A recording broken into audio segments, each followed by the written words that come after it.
Hey everybody, it's Steve with Adventure Motorcycle Accessories. I am really excited today to be doing a review for you that I've been waiting for because it's a review of my personal helmet, the HJC IS Maxx 2 fully modular helmet. That's a mouthful. I love this helmet. I'm trying to remain neutral, but I can't. I've had an Arai full-faced helmet and a modular as well, and I bought my modular about 4 years ago, and the reality is that modular was starting to get a little bit tired, a few scratches, no dings because I'm really finicky with my stuff, particularly with helmets. A really quick story before I go into the review. There was a gentleman that I recall speaking with. He owns a store in Eastern Ontario, and he had a couple of guys come in. One in particular was looking at helmets and managed to drop 2 helmets onto their floor, which was concrete. Politely laughed, I guess, and left the store. Those helmets are no good anymore. Once they've been dropped, in spite of how minimal the damage may in fact be, if you've dropped your helmet on the ground, you need to be getting rid of it. Now, that's all I'm going to say about that, but that's what you need to do.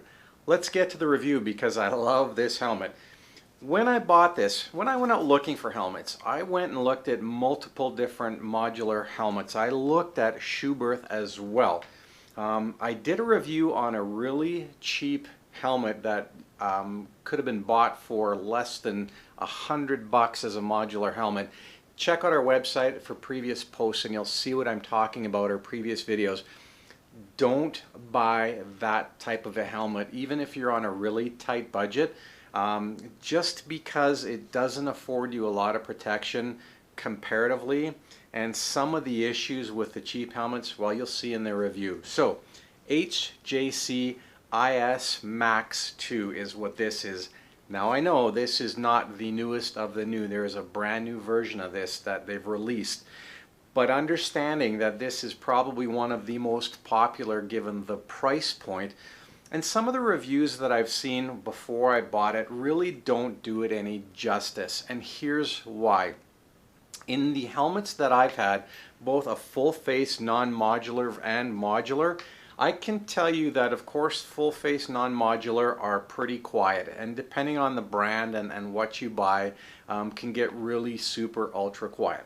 And I also recommend always wearing the foam earplugs. And we'll post a video on how to properly insert, and I know it sounds weird, but how to properly insert those same foam earplugs, because there is a right way and there's also a very wrong way. Okay, so back to the review. In this helmet, when I made the decision to buy this bad boy, I looked at a whole bunch, including the very ultra high-end Schuberth. Love the helmet, can't get any quieter in my mind's eye, can't get some of the features, but it's really super ultra expensive. Listen, I'm not riding a BMW for a reason at this point. Maybe down the road I will. I do plan a really long trip down to the tip of South America, and at that point I might look at an alternative. But my V-Strom and I have a great relationship, and I don't plan on changing it at the moment. So this helmet here, the price point, the reviews, everything that I saw about it made perfect sense, and I didn't actually try one on in any of the stores, the try before you buy program.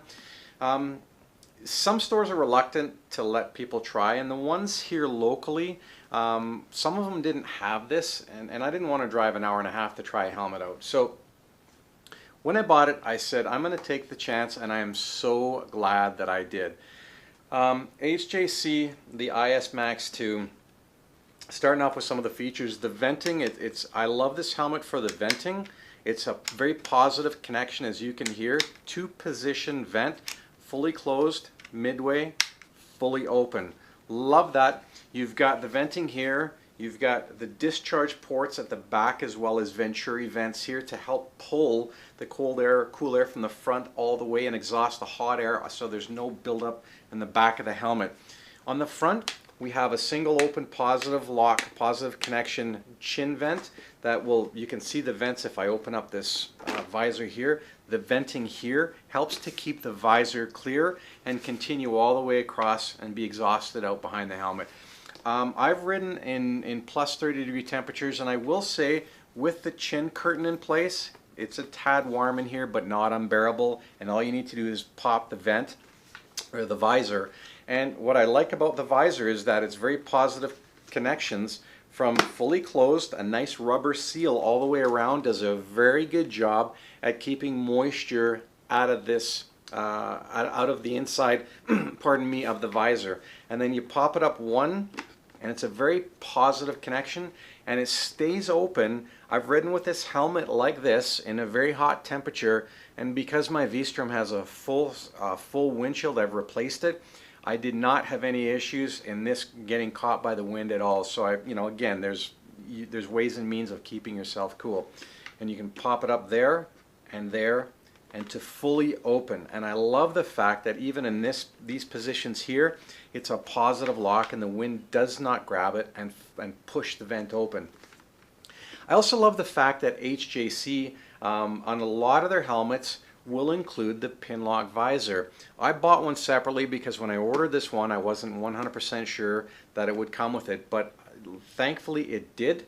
Really simple to install, and we'll actually show a video separate from this how to put a pin lock in your visor. Really simple, not complicated at all. But when I installed the pin lock, and even in the very hot temperatures, when I stopped at the lights and had the visor fully closed without the chin curtain, no fogging. Rode in a little bit of rain. It wasn't a lot. Visor fully closed. No fogging whatsoever. So again, the pin lock visor really helps in reducing or eliminating the fogging up of the visor. Now the other part I like about this helmet is the fact that it came with a sun guard, sunscreen, whatever you want to call it. Now, what a lot of people complain about is it would come down and touch the brim of their nose, and I found it didn't even come close to mine, so I wear mine up a little bit higher as opposed to down further forward. So I never had an issue. The other complaint is it's not dark enough. Me personally, I don't mind the tint. If I want it darker, I can always wear a pair of sunglasses underneath it, and I'll show you why.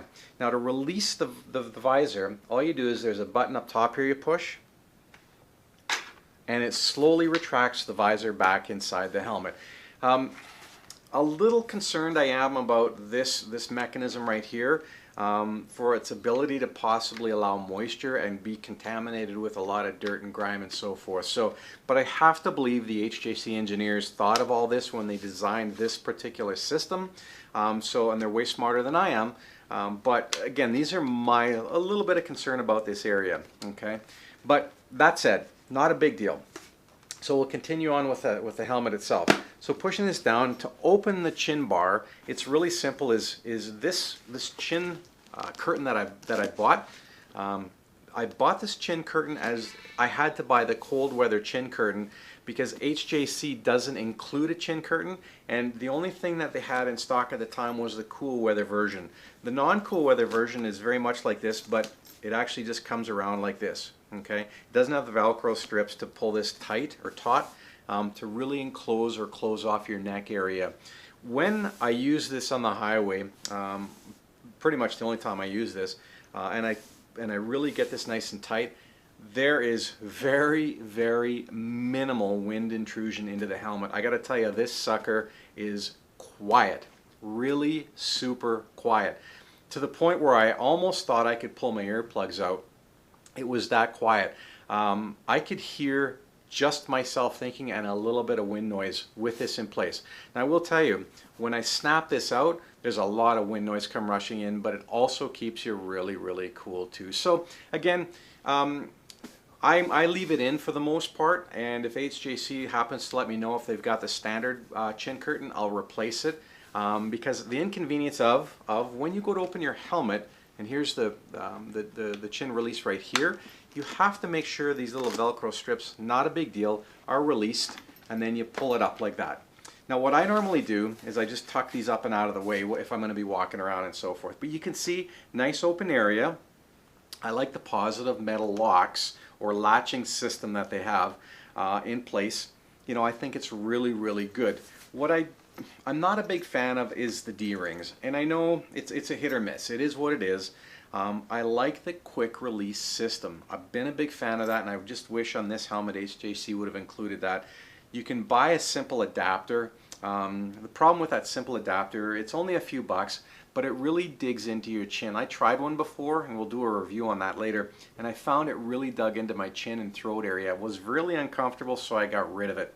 But HJC doesn't include, they do include, sorry, a little snap right here. Once you've done your helmet up, you just bring the part back over, the strap back over, and snap it back into place. And it prevents this loose end, or being a loose end, flopping around and slapping the side of the helmet, or you in the neck or the upper chest area.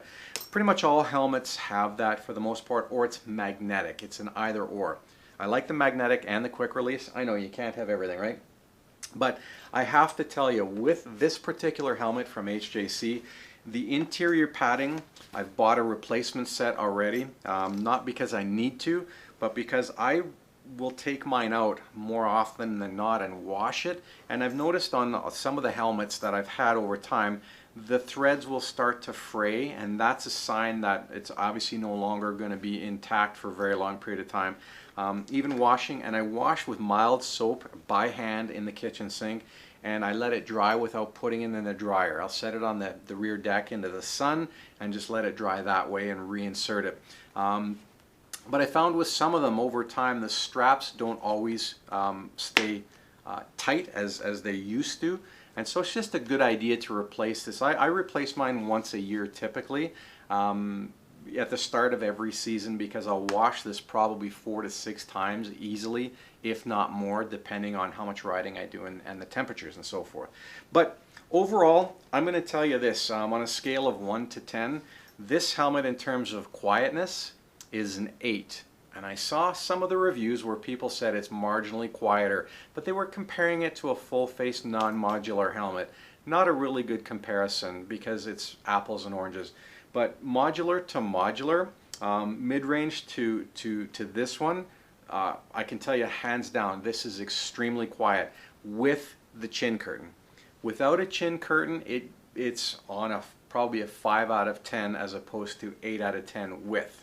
Okay, so 5 out of 10 without, 8 out of 10 with chin curtain. Comfort, I'm going to tell you right now, I've had this now for a couple of weeks. A lot of people talk about, you know, it conforming to their head. I didn't find that at all. I'm a medium, and I ordered this as a medium, and it was, to me, it was true to size fitment. And I put it on, it's really tight in the cheeks. That's kind of how I like it. I can still chew gum without the bothersome rubbing. Fits really well around the forehead and in the back. And when I put the chin curtain in place, everything just is a nice snug fit. When I move my head to side, front to back, there's just no movement in the helmet whatsoever. So really comfortable, really affordable for sub 300, 245 I believe, shipped to my door. And aside from that, there is nothing else that I would change on this helmet. Maybe a darker tint, but again, with sunglasses, you have the channels for sunglasses. So to me, it's a non-issue, but to some riders, they like darker sun visors, and that whatever your choice is, you can order them. You can also order extra pin lock visors. Visors are really simple to come off here. I won't go through that at this particular point. I'll do a helmet maintenance video down the road, and that will include all of that. But for now, the review on this one for me is a solid 8 out of 10, if not 9 out of 10 on the HJC IS Maxx 2. So thanks for watching, continue riding, and stay safe everybody. Enjoy the day.